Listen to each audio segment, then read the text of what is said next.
अब देखो मैं बोल सकता हूँ since relation is a subset of A cross B. Relation क्या है? सबसेट ए क्रॉस बी का। तो सबसेट भी तो अपने में एक सेट होता है ना, तो मैं बोलूँगा relation is a set, relation is also a set. ठीक है। अब रिलेशन अगर सेट है तो मैं इसे या तो रूस्टर फॉर्म मतलब टेबुलर मेथड के फॉर्म में रिप्रेजेंट कर सकता हूँ, या फिर इसे सेट बिल्डर फॉर्म में भी रिप्रेजेंट कर सकता हूँ। ठीक है, सेट बिल्डर मेथड। ठीक है, तो देखो कुछ एग्जाम्पल्स दिए हुए हैं, वो कर लेते हैं।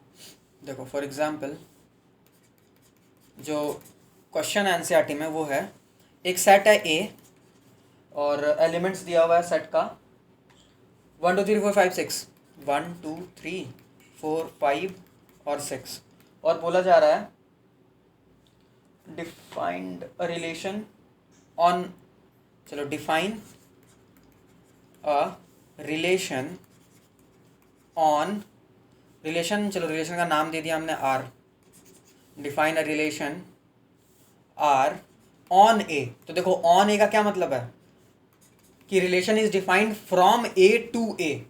ठीक है, एक ही सेट पर रिलेशन डिफाइंड है, यही होता है ऑन ए का मतलब। ठीक है, तो कैसे डिफाइन किया गया है? डिफाइन किया गया है आर इज इक्वल टू, इसके पास एलिमेंट्स है एक्स कॉमा वाई टाइप के, such that y is equal to x plus one. ठीक है, अब देखो क्या मतलब हुआ इसका। इसका मतलब ये हुआ कि रिलेशन में वैसे एलिमेंट्स आएंगे, वैसे एक्स कॉमा वाई आएंगे, और एक्स और वाई क्या होने चाहिए? एक ही एलिमेंट्स होने चाहिए। ठीक है, सच दैट रिलेशन क्या होना चाहिए एलिमेंट्स के बीच? रिलेशन ये होना चाहिए कि y जो है वो x से एक बड़ा होगा, यही रिलेशन है। मैथमेटिक्स में देखो रिलेशन, अब रिलेशन जो वर्ड है ना उससे रिलेट करो मैथमेटिक्स के रिलेशन को। हम क्या कर रहे हैं? सेट के एलिमेंट्स के बीच के रिलेशन को शो कर रहे हैं। एक सेट है मेरे पास a, तो ये जो x है वो उस सेट a से बिलोंग कर रहा है। अब क्योंकि हमने यहाँ पर सेट b को भी a ही बोल दिया है, तो यहाँ पर y भी a से ही बिलोंग कर रहा है। अगर कोई दूसरा सेट होता तो ये b से बिलोंग करता, है ना। लेकिन क्योंकि हमने डिफाइन किया है सेट को ए पर ही, तो एक ही सेट है हमारे पास, तो बोल सकते हैं सेट ए का जो एलिमेंट है एक्स, वो सेट बी के एलिमेंट से एक कम है, या फिर वाई जो है वो एक्स से एक ज़्यादा है ना। तो ये एक रिलेशन हो गया सेट के एलिमेंट्स के बीच। ठीक है, तो देखो अब कैसे डिफाइन करेंगे हम। देखो रिलेशन, अब ये सेट बिल्डर फॉर्म में गिवन है अभी। ठीक है, सेट बिल्डर फॉर्म हमें क्या करना है? रूस्टर फॉर्म में लिखना है सपोज। तो कैसे लिखेंगे रूस्टर फॉर्म में? देखो सपोज हमने एक्स कुछ ले लिया, सपोज हमने एक्स ले लिया 1। ठीक है, तो वाई क्या होना चाहिए? एक्स से ही ज़्यादा होना चाहिए, तो ऑब्वियसली 2 होगा। तो ये जो एक एलिमेंट है ना, ये रिलेशन का एलिमेंट होगा, मतलब रिलेशन में ये आएगा, ये एक एलिमेंट 1 2 आएगा रिलेशन में। क्यों? क्योंकि दिस एलिमेंट जो है वो इस कंडीशन को सेटिस्फाई कर रहा है। तो रिलेशन में वो सारे एलिमेंट्स आएंगे जो एक्स कॉमा वाई टाइप के होंगे, जो इस रिलेशन को सेटिस्फाई करेंगे। एक्स कहाँ से होना चाहिए? ए से। वाई भी कहाँ से होना चाहिए? ए से। ठीक है, तो 1 2 होगा। क्यों? क्योंकि एक्स अगर 1 है तो वाई क्या होगा? एक्स प्लस 1 यानी कि 2, तो 2 है यहाँ पर। ठीक है, सिमिलरली अगर मैं एक्स को 2 ले लूँ तो वाई 3 होना चाहिए।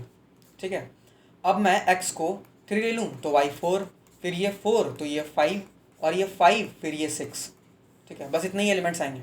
तुम x को 6 नहीं ले सकते, क्योंकि अगर तुमने x को 6 ले लिया तो y क्या आएगा? 7, लेकिन 7 तो a का एलिमेंट है ही नहीं, है ना, तो ऐसा कोई एलिमेंट बनेगा ही नहीं।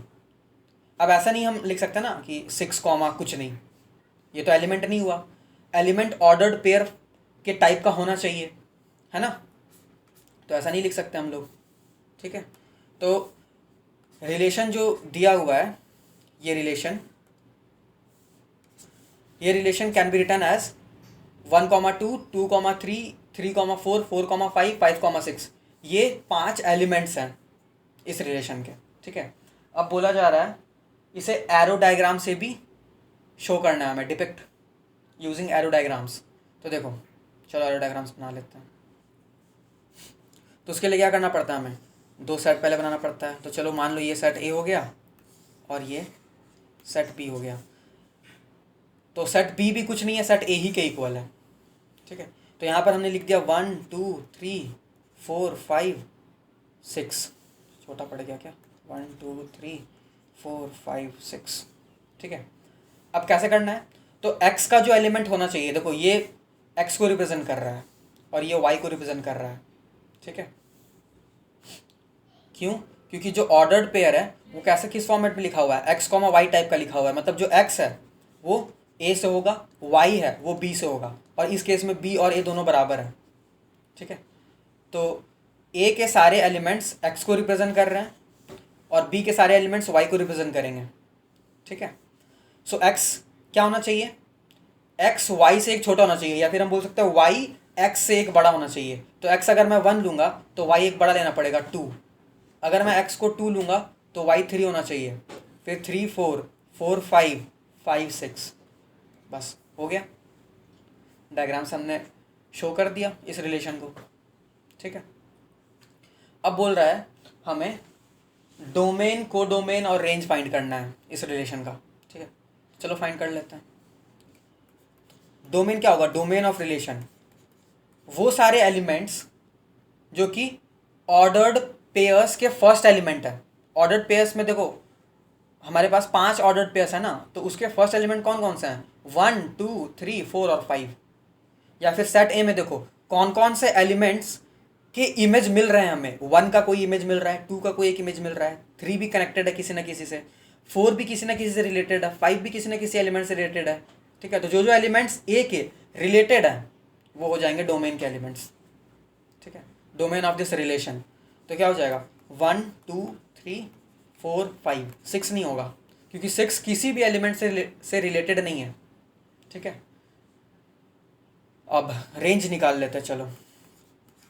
तो range of R, range of R क्या बोलेंगे हम, वो एलिमेंट्स बी के, और बी भी यहाँ पर ए ही है, तो सेकंड वाले सेट के जितने भी एलिमेंट्स रिलेटेड हैं किसी ना किसी ए के एलिमेंट्स है, ठीक है। देखो कौन कौन से एलिमेंट्स रिलेटेड है, 2 3 4 5 6, तो रेंज पे कौन कौन से एलिमेंट्स आ जाएंगे, 2 3 4 5 और 6, ठीक है ना। कोडोमेन भी निकालना है ना, तो कोडोमेन क्या होता है, पूरा का पूरा सेट होता है, ठीक है। तो कोडोमेन हो जाएगा कोडोमेन बराबर ए, क्योंकि बी यहाँ पर ए ही है, ठीक है। तो पूरा का पूरा सेट 1 2 3 4 5 6, अगर लिस्ट करना चाहो तो कर सकते हो, 1 2 3 4 5 6, ठीक है। तो ये क्वेश्चन था, और कुछ क्वेश्चंस कर लेते हैं। नेक्स्ट क्वेश्चन क्या है, चलो एक क्वेश्चन दिया हुआ है, चलो नेक्स्ट, अच्छा एग्जाम्पल है। एग्जाम्पल क्या है कि एक डायग्राम बनाया हुआ है, ठीक है, P और यहाँ पर है Q। P में एलिमेंट्स लिए गए हैं, एक एलिमेंट है 9, एक एलिमेंट है 4 और एक एलिमेंट है 25, और Q के पास कौन कौन सा एलिमेंट है, 5 3 2 1 -2 -3 और -5, ठीक है, ये एलिमेंट्स हैं। और इन दोनों सेट के बीच के एलिमेंट्स का रिलेशन भी दिया हुआ है, जैसे दिया हुआ है कि 9 इज कनेक्टेड टू 3, ठीक है, 9 is also related to -3, 4 related to 2, 4 also related to -2, 5 is related to 25 is related to 5 and also related to -5। ऐसा ये डायग्राम में दिया हुआ है, ठीक है। तो we have to find the relation, ठीक है, रिलेशन फाइंड करना है। आर क्या होगा ये बताना है हमें। तो देखो आर क्या होगा, हमें ऑर्डर्ड पेयर्स लिखने हैं, तो ऑर्डर्ड पेयर्स क्या होता है, तुम लिखो ऐसे 9, 9 किससे रिलेटेड है, देखो 3 से रिलेटेड है, तो 9, 3 एक एलिमेंट हो जाएगा इस रिलेशन का। सिमिलरली 9, -3 भी हो जाएगा। फिर 4 किससे रिलेटेड है, 4 रिलेटेड 2 से, फिर 4 रिलेटेड है -2 से, ठीक है। और क्या 25 है ना, 25 रिलेटेड है 5 से, और 25 रिलेटेड है -5 से भी, ठीक है। तो ये तो हो गया रूस्टर फॉर्म या फिर टेबुलर मेथड रिप्रेजेंटेशन का। अगर मैं इसी रिलेशन को सेट बिल्डर फॉर्म में रिलेट करके लिखना चाहूँ तो मैं क्या बोलूँगा, वैसे पेयर्स, मतलब वैसे ऑर्डर्ड पेयर्स x, y इस रिलेशन में होंगे such that y² is equal to x। ये होना चाहिए, ठीक है। y के एलिमेंट्स का अगर मैं स्क्वायर करूँ ना तो x आना चाहिए। तो देखो y के एलिमेंट्स कौन से एलिमेंट्स होते हैं, सेकंड सेट के एलिमेंट्स होते हैं। तो चलो अगर मैं y को 5 ले लूँ तो 5 का स्क्वायर 25, फिर -5 का स्क्वायर भी 25, ठीक है ना। तो 25,5 और 25, -5 एलिमेंट्स आ जाएंगे, ठीक है। सिमिलरली अगर मैं y को 3 ले लूँ, ठीक है, तो 3 का स्क्वायर कितना हो जाएगा, देखो 3 का स्क्वायर y का स्क्वायर, 3 का स्क्वायर 9 होता है, तो x 9, तो 9 कॉमा y हमने क्या लिया था 3। सिमिलरली अगर मैं y को -3 ले लूँ तो भी तो 9 आ रहा है, तो x की वैल्यू तो 9 आ रही है और y की वैल्यू -3 भी सही है, यहाँ पर सेटिस्फाई कर रहा है इस इक्वेशन को। सो 9 -3 भी इस रिलेशन का एलिमेंट होगा, ठीक है। सिमिलरली 2 और 4 या फिर 4 और 2 -2, ओके।